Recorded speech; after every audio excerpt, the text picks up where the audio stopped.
70 years of reputation in its field of activities. The group is having multiple activities in varied industries ranging from agriculture, manufacturing, trading, real estate, finance, and exports. He is the managing director for Srivatsa Mechnovations Private Limited, a manufacturing company in the group. He holds various designations in many of the group companies. He is multifaceted and has specializations in various fields ranging from non-destructive testing, corporate finance, corporate law, governance, merger and acquisition, venture capital. He is also member in various industrial bodies and organizations. We welcome Kishore for the meeting. Thank you, Vasant. Thank you. Good evening, all. I think we have taken some considerable time in just connecting myself into it. I'm sorry for the inconvenience. First of all, let me all wish you a very safe and sane evening, and hope the same thing continues throughout. I would be failing in my duties if I'm not thanking Principal, our patron, Dr. Alamelu, our President, Mr. Vasant Kumar, and Secretary Thomas, who has made this happen for us all to have a session on what is life after lockdown. And let me also welcome all the other participants and giving me this opportunity to talk about what we are going to endeavor to reach our goals. I have made a small presentation just to roughly go about what we are going to discuss about and how we can go about things. This doesn't mean that I have completely come out successfully in this lockdown. Everybody is still in this lockdown session and are trying to travel around how to come about of this.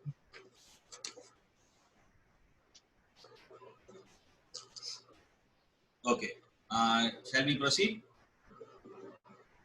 Yes, please. Yeah.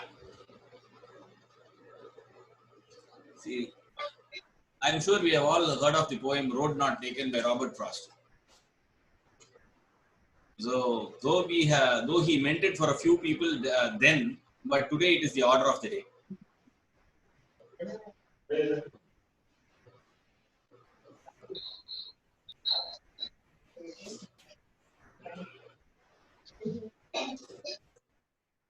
And whatever I'm going to talk about is nothing but it's collective views made by the industrialists, financiers, market analysts, bankers, and other people who are just going about this, and whom we meet quite frequently, quite often.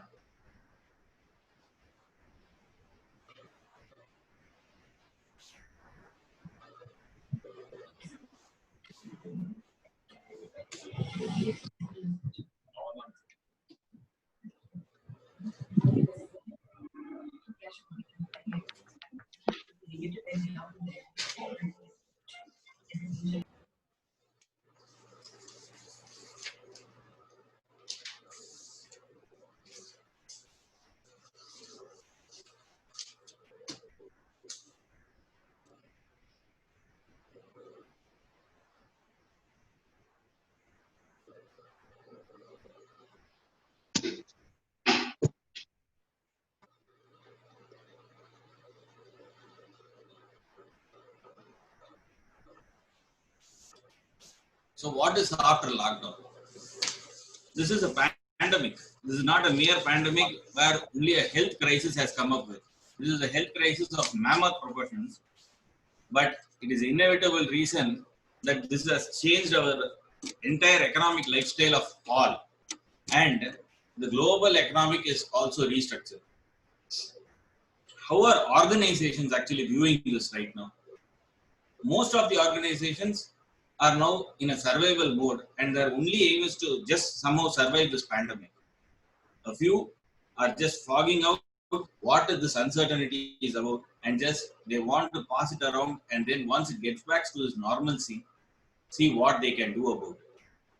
Now, normalcy is not a word that which can be used at ease, because we do not know what is the normal now. What's the new normal? We don't know how long the situation is going to last. If you think the pandemic was a line of separating an era, then the other side doesn't look like the normal of the recent past. In all our discussions, and with most of the industrialists whom we look up to, I find that they all have one positive note. And that is the only positive thread that I feel we should all hold on to. They have this confidence that we as a species will definitely come out of this pandemic and march ahead. And it is this resolve that is going to fuel the organizations to move ahead in these uncertain times. And every time I met some of the top industrialists, they had the same story coming about in different modes. And let me also present the same story. They were talking about the same two frogs, which I think most of us have heard across, and it doesn't get old every time when you listen to it. The two frogs somehow got into a pot of curd, and one tried to be still, the other kept swimming. It was the resolve of that second frog, which was always churning around to churn that curd into butter so that he could achieve what he wanted, to get out of the situation and move ahead. Now it is with every individual that we have to now have the resolve to churn our way out. There is no other goal. We don't have any other option. The question now that runs to all the industrialists, all top leaders, company holders, even a small entrepreneur, everybody is how to navigate this crisis. Where are we going to go ahead? Because all our traditional methods, all our assumptions, all our charts, all our projections, everything has gone irrelevant. Let me put it very simply. During World War times, grandfather and grandmother would have seen what the situation would have been. And we have always asked them, what was it when it was during the war? And the same situation has arisen for us. For this, what I could gather around was the IRR solution. The IRR represents I for introspect, R for rebound, and R for read. What are we going to introspect? We have to first introspect into our own systems, our own companies, assets and damages, reevaluate our products, make choice of which product should we take forward further. What is the new market? How do we make this market? How do we prepare this market? We need to prepare our product for the market. Now, all industries are facing few challenges while doing so. There's a huge demand constraint. There's a huge labor shortage, as most of the migrants have moved out back to their hometowns. There was a huge Supreme Court order that no migrant laborers should be in one destination. So everybody had to be moved. And most of the companies have lost out on all the laborers. And not just laborers, most of the companies have made their payments to all their employees during this lockdown period with absolutely no income coming in. This is the actual situation. This is where the crisis starts. See, making payment to all employees is a duty, and most of the companies do it judiciously, even in tougher times. But whatever tougher times was, this is the most toughest time we have ever seen in our lifetime. And I think most probably we'll again go through this. I don't think none of our parents have even seen such a situation. In all these situations, now even the statutory dues are also coming across. The GST of all companies are to be completed, and the March dues are to be settled. March GSTs are to be finalized. This is the situation of every company is facing. There is huge labor shortage, not just for labor, even for workforces. Because of the situation, everybody has to operate with 50%, and then we had to operate with people moving in and out. There was communication was a problem, commuting was a problem, timeline was a problem. People have weathered so far. Companies have weathered so far. But how are we going to take it forward? It is only by the way called rebound. It is nothing but the ability to get back and set back, define our organization style. This is the ability which defines what we are. I think every time I use this, it is this ability to rebound is most commonly seen with kids.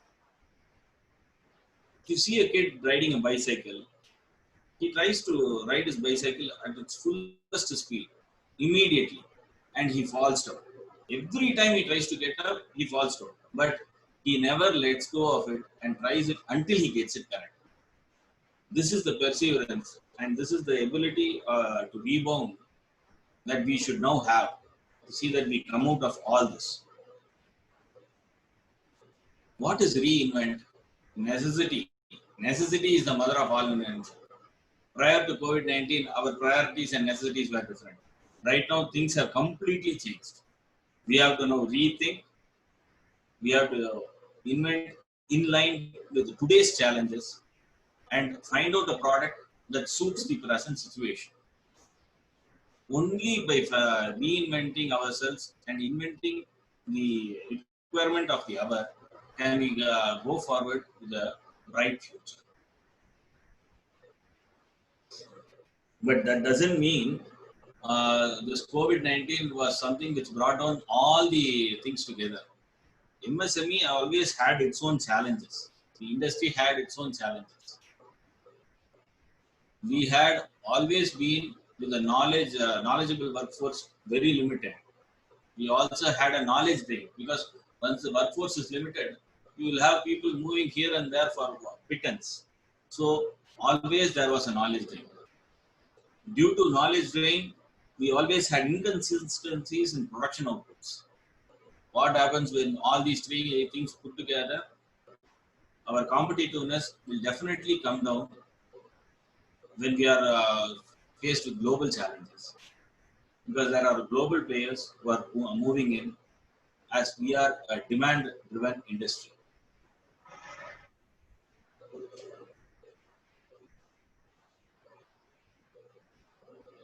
This eventually will always lead to MSMEs getting their margins low, and this will again lead to sustainability will become very tough. What was the next set of challenges that we had was China. Disruptive growth of China, which led to all the MSMEs operationality unviable. MSMEs are the backbones of Indian industry and are the major spokes for GDP. We actually contribute to more than 28% of India's GDP and 40% of exports of India. For the past 2 years, most of the Indian industry were trying hard to improve their shortcomings and cope up with the major reforms like demonetization, GST implementation, and so as to match with the other global standards. It is during this juncture when Make in India and other concepts were actually giving the much needed push for the Indian companies and MSMEs to strive hard and make a product in India and name it as Make in India products and establish themselves in a global platform. The Indian government was in full gung-ho in supporting all MSMEs with helping them, giving subsidies even for exhibitional exhibits. You could exhibit in all over India and sometimes in global platforms with maximum subsidies provided by the Indian government to ensure that MSMEs come out successful. But unfortunately, this pandemic has hit us in the same situation. But this pandemic has also made us realize how vulnerable our industry has become. This complete halt brought down by this lockdown has indeed shaken our entire foundation in many industries. But that doesn't mean we have to let go of things and take to a situation where we are now completely out and nothing can be done now. Yes, these are tough times. Industry is facing lot of problems, but every problem has a solution. Just that we take some time to realize what kind of solution will fit us. And this, I tell you, is in the resolve of the individual to ensure that he searches for the kind of fit he wants to come out of the situation. This pandemic has also given us some opportunities, which I think is the positive and take away from this pandemic. And we should always work on the positives so that we don't lose out anywhere. Because a negative scenario gives nothing, but you plunder about the spilled milk. Rather, you try to take on the positives of all the negatives and then move forward. What is the positive that I could see out of this pandemic? This pandemic has left us with some positives. First thing, in every business, what we do, we have multiple suppliers to have continuous productivity and varied products for sustainable growth. This is where India is getting a better opportunity as the entire globe has realized its over dependence on China. Now, we in Coimbatore, if you go through this Chamber of Commerce, they are very much giving presentations of companies who are requesting for vendors in various fields, right from fruits and vegetables to microphones, speaker stands, automobile components. These are all companies who are well established and have a huge market globally, but are well placed with their suppliers only in China. Now, they have all thought of a situation that this kind of a situation has never they have seen, and they want suppliers globally, and they are all looking for India. Now, this is one opportunity that I see that we should take as a positive and try to hold on. Yes, we have to improve our qualities, but given an opportunity, only then you can grow. So first thing is take on all these opportunities, try to build on them step by step, and then grow forward. The Indian government is also just doing its best possible. It has understood that the fighting spirit of entrepreneurs should never die, and it is giving the much needed monetary moves in the financial market for better access of funds. But funds alone is not the situation right now. It is now the resolve of the individual and entrepreneurs to strive hard, to move ahead, and see that they come out of this pandemic and get things going. Let me conclude. In every entrepreneur but individual's life, we have always come across situations where we have to make decisions based on the resources available and need of the hour. Now, this pandemic has also opened certain needs, and these are the green shoots which every entrepreneur has to build on and make his prudent decision to choose his path. Thank you.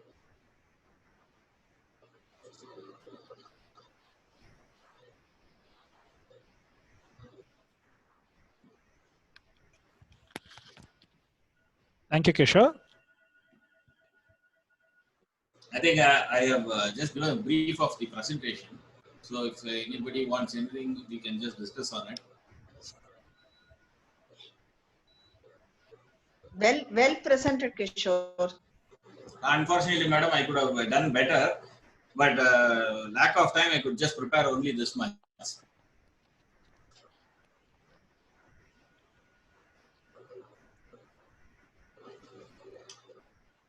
Kishore, one question from me. Like, do you really see the concept of global investments that's been moved out of China being pushed into India? Is it really happening?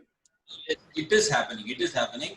To be frank, Japan already, one company has already, prior to this pandemic itself, they have already started that move. If you see, even in Coimbatore, for instance, one Japanese company has already put up its position. Things are moving. In this COVID Things are situation, they moving. have started. They have started well before COVID situation. Say they have started by December. They started all their operations of putting up the unit, everything about 6 to 8 months back. And they are actually, if I'm right, they are about to operationalize. Since it is COVID, that's not much of a movement. Things are happening. Things are happening. Just that even without this COVID, people would have started slowly coming around to India because they face a lot of situations in China where the bureaucratic situation is really corrupt beyond any point. But now, given this opportunity, India is trying to build on it and see that they can come forth and put more investments in India. And the major market of consumption, we are one among the major young population who they can utilize as consumers. So every product company wants to come into India. So probably a couple of years down the line, we might see a positive growth on the manufacturing sector in the Indian scenario, in the Indian market. In the Indian market, yes, manufacturing sector, we will definitely see some good growth. The only resolve is we need to improve on our technology and we need to improve on our skill. It is the place where we have to concentrate more.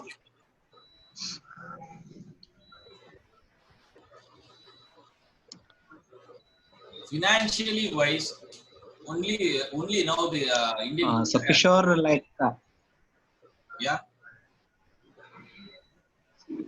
Yeah, see, Kishore, like we assume that all the orders from China is going to flow to India and we are going to replace China. Is it really we have that manpower to do that, or the mechanical power what Chinese people are having? Can we substitute them? See, or what time is required to do we that? are not going as a competitor to China. That is one thing which you have to please understand. We are now taking the chance where we can become a secondary supplier to whoever is in China. And everybody wants a secondary supplier. They don't want to be just dependent on China. So you have to start with the baby steps so that you can start jumping. We are in a very starting stage where China is about 20 to 200 times higher than what kind of production we are doing. In India, if you are able to produce about a lakh of pieces of one product, he produces 10 million pieces at the same time. So scaling is one thing, but scaling is not just the one thing. The kind of skill, that's what I said. We have to develop the skill first. There are orders. We can take up the orders.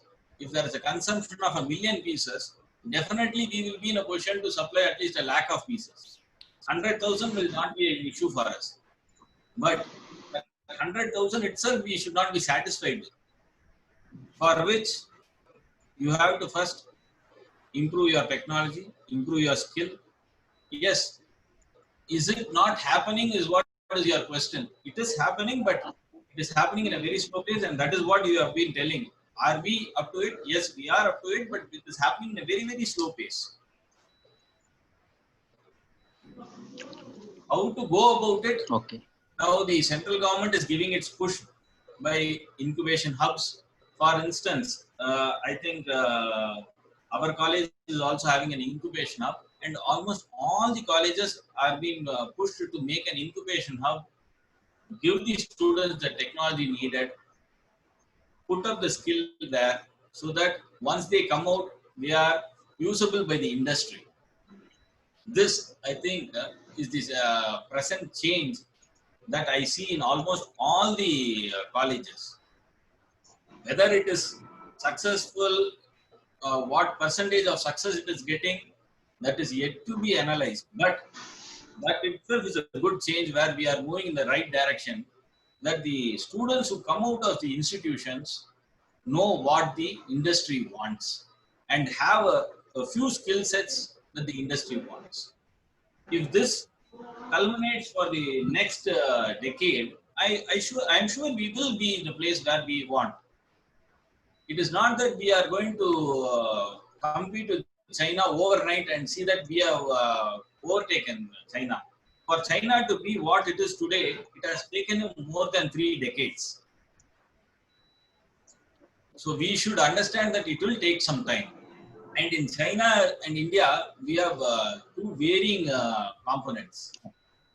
We have a diverse field where even Narendra Modi cannot decide in one single go what has to be done. All the states have to be taken into task. All of us know what happened with GST. So for everything to happen in one go, it will take some time in India. Right. Keeping the present situation of US and China, the relationship between them, do you think is that going to be of some favor to India? As of now, we are in the good books of US, and China is facing its heat with the US. But what said and done, it is always good in business that we don't talk about our competitor, but to face it out that when the competition and the competitor is in a tough spot, you make good chance of it. That's it. Right. Because entirely what US is doing, US cannot move away from China because most of US's exports are also majorly consumed by China. So it is a double-edged sword for US as well.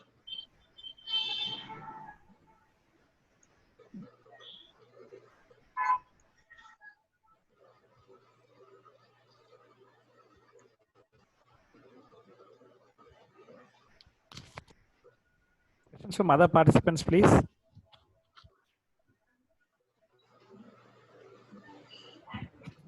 So, what are the countries that you feel are from the chamber people talk about that will invest in India, or more specifically in the southern belt?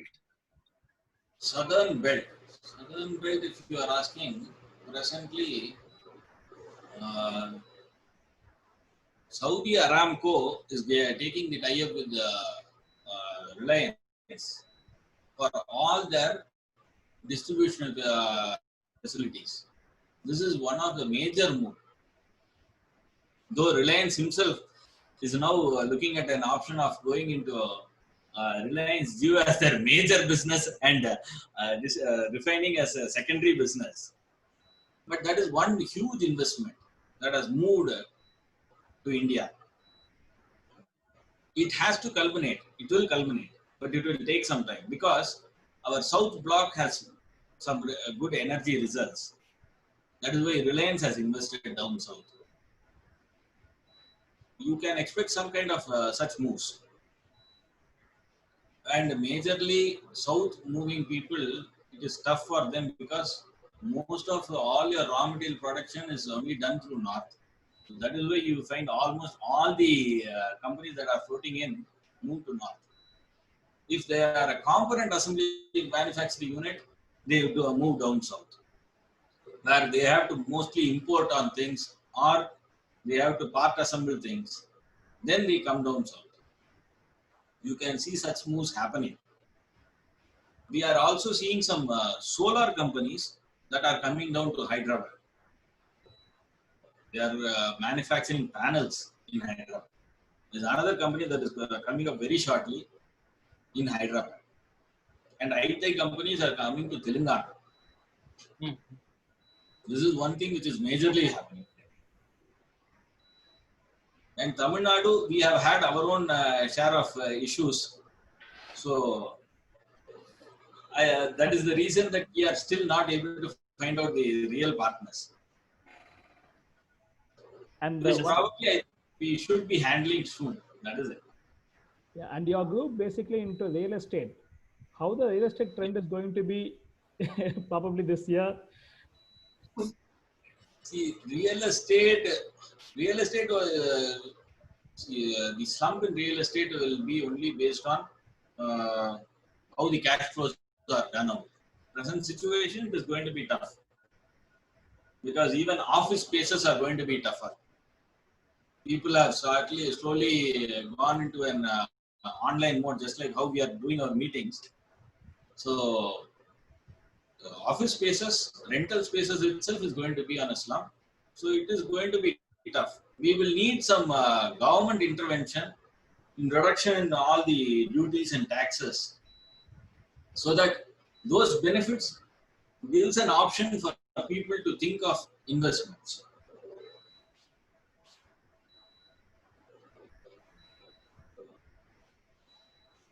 Presently, we are also facing a huge crisis in manpower because most of the migrant laborers are what is being used for all the construction work. And the local population will not be sufficient for all the projects put together. So there is one situation which people are really planning how to handle it. So it will take some time for them to come back to normalcy and start about the process. Are banks ready to support in this the real estate field? Come again? Banks are banks ready to support additionally on this sector? See, on closed doors discussions, the banks are also reluctant to support any industry for that matter, because nobody knows what direction they are going in. And once they are lending the money, the government is giving a guarantee. But once they are lending money, the entire responsibility falls on the shoulders of the bank manager, and none of the bank manager is interested in taking the huge risk. They are interested in lending only to the secured loans already who are having enough securities and who are doing well. They immediately push to them, ask them to take the 10%, 20%. Sir, your loan is already pre-sanctioned. All we need is your sign so that we can transfer it to your account. That is the situation. And what I find is almost most of the MSMEs right now is they all need funds, but they are not interested in taking this loan right now because they know for a fact this will just get weathered with paying salaries and other things, and will not meet the exact requirement of when a client comes in for a product and they will need money for materials and other expansion. So most of the MSMEs are telling, let us hold our funds for some time, and whatever is coming forth also, we will try to utilize it only when we need it. That is the standpoint I am able to gauge through. Though they have sanctioned 3 lakh crores, I think as of yesterday, it is only 48,000 crores that has been disbursed. Right.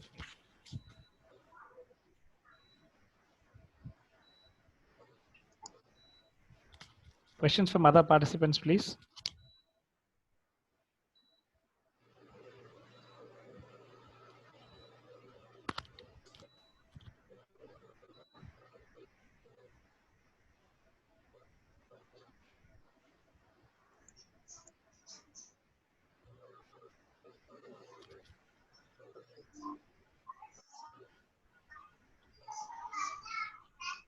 Thomas, sir?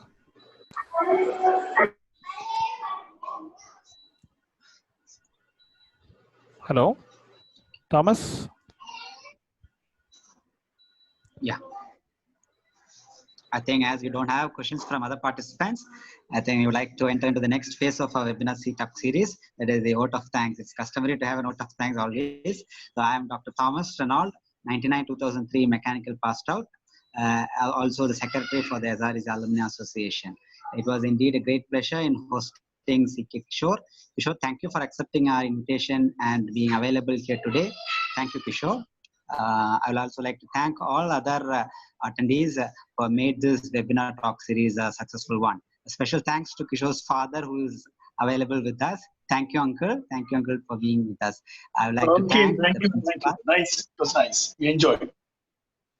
Thank you. Thank you. I would like to thank our principal ma'am as well as the management for giving us an opportunity to go with the webinar talk series, second talk series now. So we have planned the third talk series that is about life after lockdown, an agriculturist perspective. So we have already seen an entrepreneur's perspective, we have seen industrialist perspective, and the third one is about agriculture. So we, among alumnus, we do have few people doing agriculture who are into organic farming and stuff like that. So we have planned in the next Sunday. So we request all the audience to be available next Sunday, same time, 6 to 6:40. Thank you one and all. Thank you. Thank you. Thank you all. Thank you all. Thank you all. Thank you all. Thank you, Anna. Thank you. Thank you.